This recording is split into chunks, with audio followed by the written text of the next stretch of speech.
Welcome to grade 9 geography. Baga nagaan kara barnoota geography nagaan dhuftan. So geography lesanii irraa eegaluu duratti maal gochuu maal isinitti himdhaan barbaannas share subscribe gochuu akka hin dagane jecha.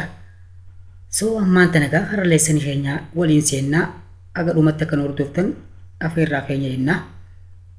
So har'a waliin irraa eegallu gaa grade 9 geography unit 3 answer to exercise 3.1 and 3.2 jechuudha. So girgaala boqonnaa gartee sadaffaa keessa jiru sadaffara jiru kan exercise sadisaa tuqaala takkaa fi tuqaala lama waliin hojjenna aga dhumatti kan hojii turtan isin afeerraa. Kanaafuu karaa lesson keenya yeroo seenutti answer to exercise 3.1. So number 1 part 1, determine whether each of the following sentence is true or false. Number 1, census are the only source of population data. So this statement is false because not only census qofa miti kan lakkoofsa uummataa ittiin galmeessan census qofa osoo hin taane wanni biraatillee tooftaan biraatillee ni jirtidha. Kan akka sample survey fi kan akka waliigalatti gartee tooftaa garaagaraatu jira kanneen keessaa. Kanaafuu isa qofa waan hin ta'iniif only kanaatu akka inni false isa ta'u akka inni false akka statement false ta'u kan godhu qami only jala only isa qofaatu keessasi lakkoofsa uummataa lakkoofsa uummataa kanaatu lakkoofsa wartee soortii yookaan madda daataa uummataati jira sobaa jechuudha. Keessasi malees ni jira waan ta'eef kanaafuu only waan jeef false ta'a jechuudha. Okay, number 1. Number 2. Nigeria is the 18th most populous country in the world. This statement is true.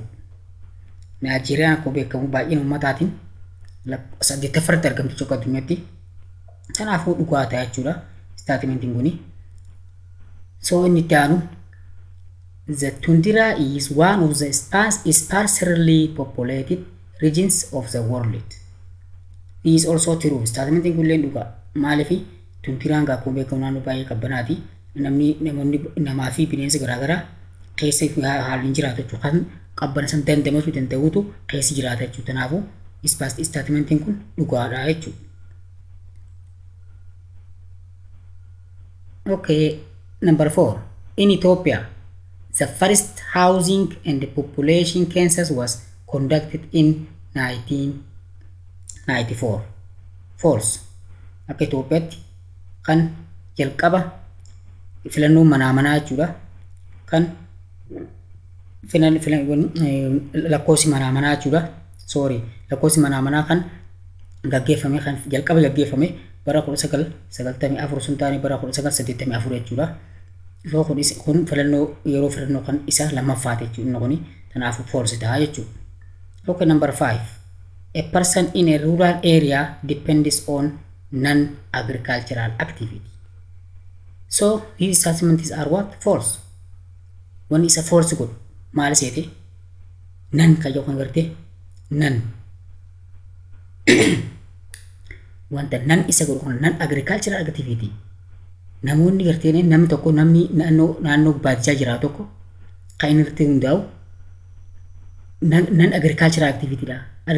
Hojiilee agricultural yookaan hojiilee qonnaa irratti hundaa'u jira. Yookaan sosochiilee yookaan hojiilee qonnaa irratti hundaa'u. Sobataa jechuudha. Kanaafuu namni rural area jiru naannoo namni baadiyyaa jiru namni baadiyyaa naannoo area booti baadiyyaa yookaan rural area jiraatu kan hojiin inni irratti xiyyeeffatu kan hojiin inni irratti hundaa'e ilmaan isaa jiraachifatu qonna jechuudha. Agriculture qonna jechuudha. Kanaafuu nan waan jeef sobaatu statementiin tun. So kanaafuu dhuga isaa ta'u soba filannoo isaa ta'u wanni isin beekuu qabdan negatiif gaafiin negatiif yoo taate deebisaallee negatiif jechuudha. So nan waan ta'eef kanaafuu nani kun negatiiva false kunis negatiif jechuudha. So gaafii negatiif deebisaa negatiiva barbaadaa jechuudha yeroo hunda. Okay, part 2. Part 2 matching. In column B with item in column A.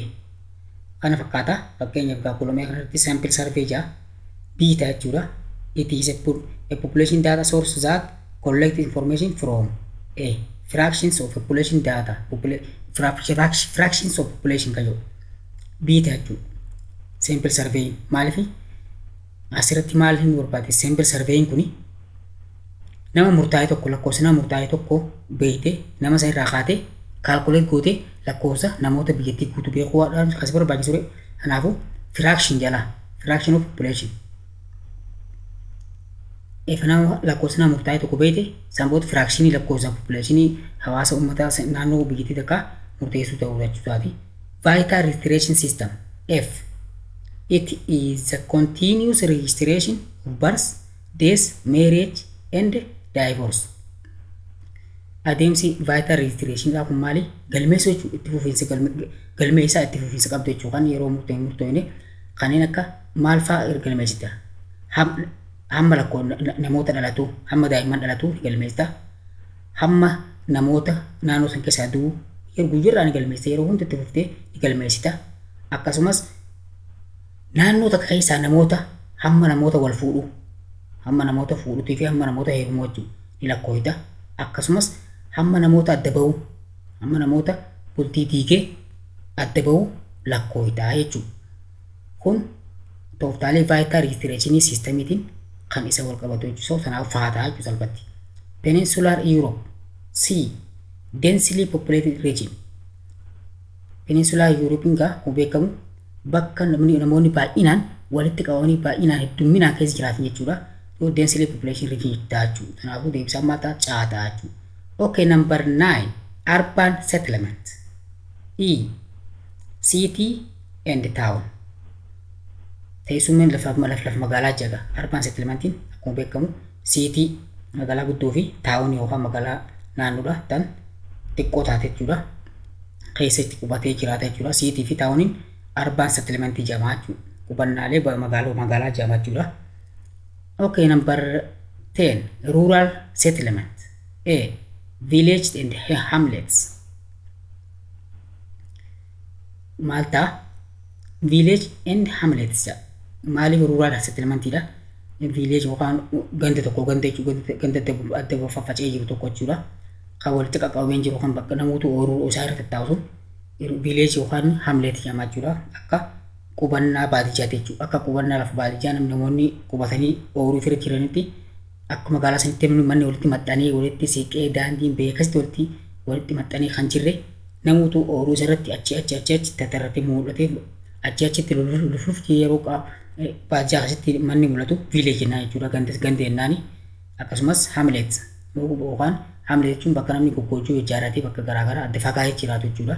So deebisaan aata jechuudha salphumatti. Okay, part 3. Choose the correct answer. Okay, one of the following is a branch of human geography that deals with the number, composition, and distributions of human population in relation to the environment. A. Climatology. B. Population geography. C. Morphology. D. Map reading.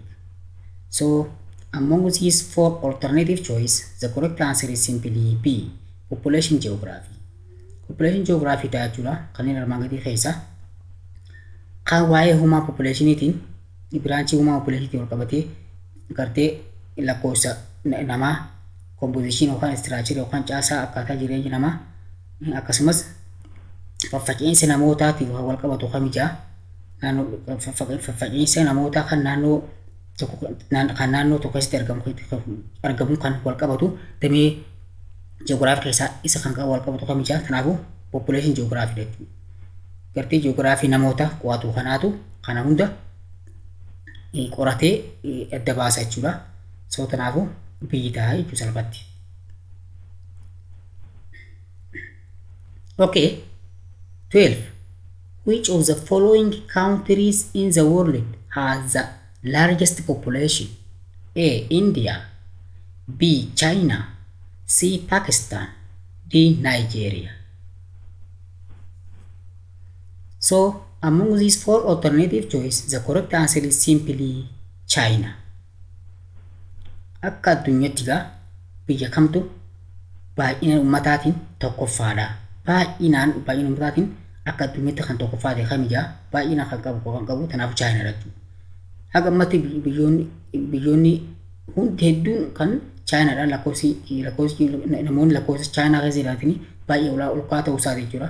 Chaayinaan nu tursite jechuudha addunyaa kana guutuu lakkoofsa ummataati jechuudha. Kanaafuu Chaayinaa ta'a jechuudha. Lakkoofsa ummataa Chaayinaa keessa haalan hedduu ta'uu isaati jechuudha. Okay, number 13. The largest proportion of the world's population lives in A. Africa, B. Europe, C. North America, D. Asia.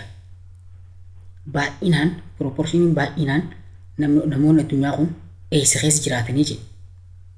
Eessa keessa jiraatanii namoonni addunyaa kun baay'inaan kan ardii jiran keessa baay'inaan namni baay'een jiraataa jechuusaati. Afrikaa keessa, Awurooppaa, Noorz Ameerikaa, Ameerikaa kaabaa, Eeshiyaa. So simpili maal ta'a? Eeshiyaa ta'a. Akkamitti wanni inni Eeshiyaa ta'uu maal ta'eeti? Chaayinaan Eeshiyaa keessatti argamti bara. Chaayinaan ardii Eeshiyaa keessatti argamti. Tan walakkaa namoota addunyaa kanarra jiranii lakkoofsi jiru jechuudha. Waan Eeshiyaa keessatti argamtuuf lakkoofsa Chaayinaa irratti dabalamee Indiinis Eeshiyaa keessatti argamti. Biyyoonni Arabaa garaagaraa hundi gartee karaa Eeshiyaatiin argaman jechuudha. Kanaafuu lakkoofsi uummataa baay'inaan kan jiru ardii Eeshiyaa keessaa jechuudha. Okay, number 14. One of the following is the main feature of Kansas. Kain magati keessa main feature of Kansas kan ta'e kamija? A. Universality, B. Periodicity, C. Individual unit, D. All are correct. So isaan armaan olii kun hundisu maali? Hundinuu main feature Kansasiiti jechuudha. Main feature Kansasiiti. Kanaafuu maal ta'a? All are correct ta'a jechuudha.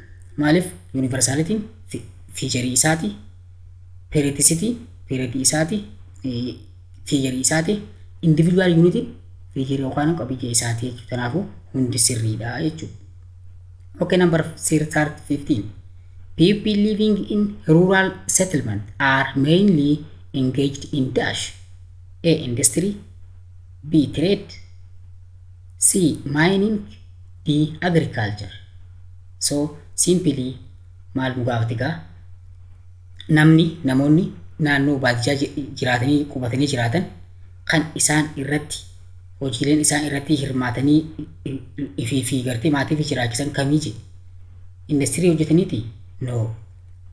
Trade yookaan immoo daldala hojjetaniiti? No. Mining yookaan immoo albuuda baasanii albuuda san uumaniiti? Albuuda baasanii gartee bilcheessanii yookaan immoo wanni godhaniiti? No, albuuda baasaniiti miti. Kanaafuu maal godhaniiti? Agriculture. Hojii qonnaa irratti hirmaataniiti hojii qonnaa saniin fi maatii fi jiraachisanii jechuudha. Kanaafuu deebisaan salphatti maal ta'a? Daataa jechuudha. Okay, let us come with the answer to exercise 3.2. Kara answerii exercise 3.2 ti dabarrachuu gaama. Okay, number 1, part 1. Determine whether each of the sentence is true or false. Kani armaan gadii keessaa kani armaan gadii dhugaa soba deebisiin jaa. Number 1. Fishing is a secondary economic activity concerned with the catching of fish and other marine creatures. This is automatically false. Fishing secondary economic activity, first economic activity. Kanneen akka fishii qabuu fi maraan creature garaagaraa qabanii ittiin gurguratu jechuudha. So first economic activity dha malee second economic activity dha miti jechuudha. So kanaafuu sobataa jechuudha. Okay, number 2. Power production is one of the secondary economic activity. True. Maali power production inga akkuma beekamu type of secondary economic activity. Gartee power production humna elektirikis haa ta'u humna garaagaraa oomishuun jechuudha secondary economic activity dha. Maaliif namni waan isa biraa yoo if eeggate booda power production kara power productionitiin umrii yookaan immoo dinagdee horatutti kan deemu jechuudha. Secondary economic activity dha jechuun tiruu ta'a jechuudha. Number 3, the tertiary sector of industry involves the provision of service to other businesses as well as final consumers. Tiruu dhugaa ta'a jechuudha. Gartee sektarii tertiary yookaan immoo afuraffaa sadaffaadhaa kan industiriin kun kan inni hammatu kanneen akka sarvisii tajaajila akka biizinesiidhaa fi kanneen kana final consumersii kan akka gartee maamiltoota garaagaraa gartee biraan gahuudhaaf kan gaggeeffamu ta'uu isaati jechuudha. Industiriin kun maaliif tajaajila oomishu tokko biizinesa garaagaraa irratti hundaa'e akkasumas dhumarratti kan samartii isaa kana akka gammachiisuuf kan oolu waan ta'uuf kanaafuu tiruu ta'a jechuudha. Okay, number 4. The quaternary sector consists of economic activity which involve the highest level of decision making in a society or economy. This is automatically false. The quaternary sector economic activity kanneen akka highest level of decision making in society or economy kanatti barbaachisu ta'uu akkasiin qabu kanaafuu soba ta'a jechuudha. Okay, number 5. Tourism is a type of primary economic activity. False. Tourism primary activity economic activity akkamitta nama waan nyaatu argateetu nama waan xixiqqoo garaagaraa dalagateetu san booda karaa tourismii kanaan galii oomishuun qabajee humna haa qabu jechuudha. Akkasitti gaggeessa malee tourismiin primary economic activity hawaasa naannoo tokkoon taatu jechuudha. Efa economic activity kaanii if dandeesse booda karaa tourismii tarkaanfatta jechuudha. Fakkeenyaaf namni waan nyaatee buluu hin qabne namni midhaan bakka facaafatu yookaan akkatti facaafatu hin qabne tourismiif yeroo inni lafa qopheessee tourismii irraa galiin argadhee taa'uu qabu jechuudha. Dura midhaan facaafata jechuudha. Midhaan facaafata mana ijaarata efa akkasitti dandee waa hunda guuttate booda karaa tourismii kanaan galii argamsiisa yaada jechuudha. So primary economic activity ta'amite jechuudha. Kanaafuu soba ta'a jechuudha. Okay, number part 2. Matching item. Okay, well from kana lalaga. Column A, column B. Okay, number 6. Forestry. B. Primary economic activity. Number 7. Processing. D. Secondary economic activity. C. Number 10. Number 8. Tourism. A. Tertiary economic activity. Consultation. E. Quaternary economic activity. Number 10. High level decision making. C. Quaternary economic activity. Kana jechuudha gamma. Ibsaan kana ta'a. Forestry data. Processing data. A, E, C. Haala kanaan gartee akkasitti haala kanaan adda baafattanii qormaatii bifa kanaan dhukkeessuu qabda jechuudha. Daffanuu qabdanii. Okay, part 3. Part sadaffaa dhufna jechuudha. Choose the correct answer. Kana keessatti gaa part as jalatti ni filatta jechuudha. Kan sirrii ta'e. Okay. The types of human activity can be broadly grouped into several major groups of economic activity, to which does the extractive sector belong to?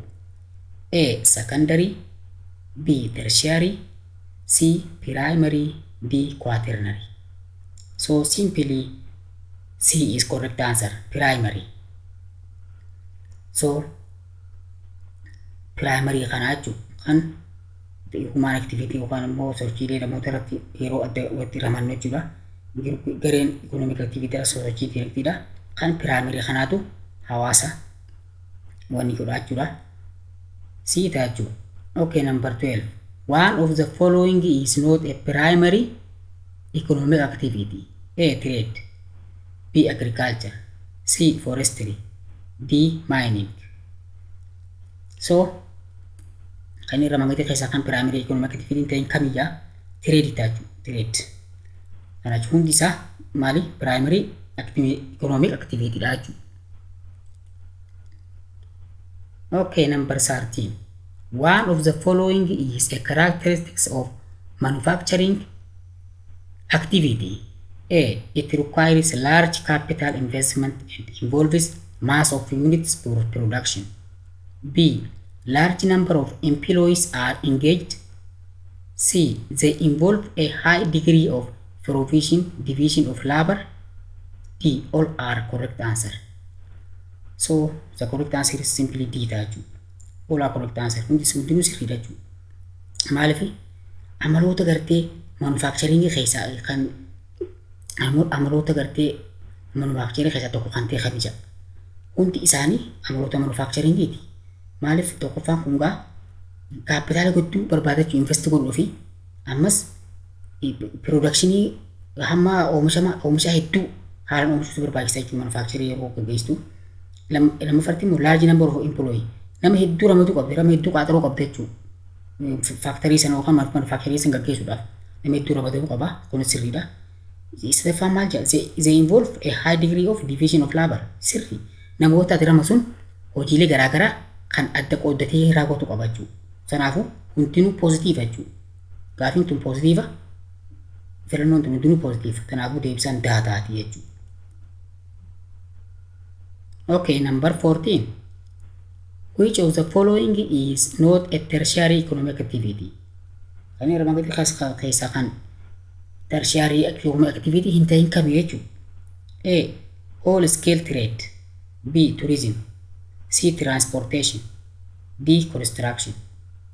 So tertiary economic activity kan ta'in construction ijaarsa manneenii ijaarsa waan garaagaraati jechuudha. Kun tertiary economic activity miti. Garuu kanneen kun whole scale trading, tourism, transportation kun hundi isaa tertiary economic activity ta'uu isaati jechuudha. Economic activity ta'uu isaati. So okay, number 15. Which of the following is influential in changing land use? A. Environmental condition. B. Local culture. C. Land policy and developmental program. D. All are correct. So the correct answer is what? All are correct. Simply. Akkamitti maaliif ta'a? Fakkeenyaaf kan irraa magaalaa keessaa kan changing land use irratti kan influence hin taane influence kan ta'in kan hin taane kamija. Hundinuu influential ta'a jechuudha. Fakkeenyaaf environmental condition influential ta'a. Influence godhachuu land use lafa akka fayyadamu irratti jechuudha. Local culture yookaan immoo aadaa naannoo takka jirtus influence goote jechuudha. Land use yookaan lafa fayyadamu irratti. Land policy gartee land policy wanni jechuudha. Seera yookaan heera eegumsa lafaa kan bahu jechuudha land policy. Developmental program ammas guddina sagantaa gartee prograama guddinaa jechuudha. Sagantaa guddina itti fufaa jechuudha. Sustainable development kan jennu kana jechuudha. Kan qabee kanarratti hundaa jechuudha yookaan kanaatu isa daangessaa jechuudha itti fayyadama lafaa kana. Kanaafuu all are correct ta'a jechuudha. Okay, this is the end of our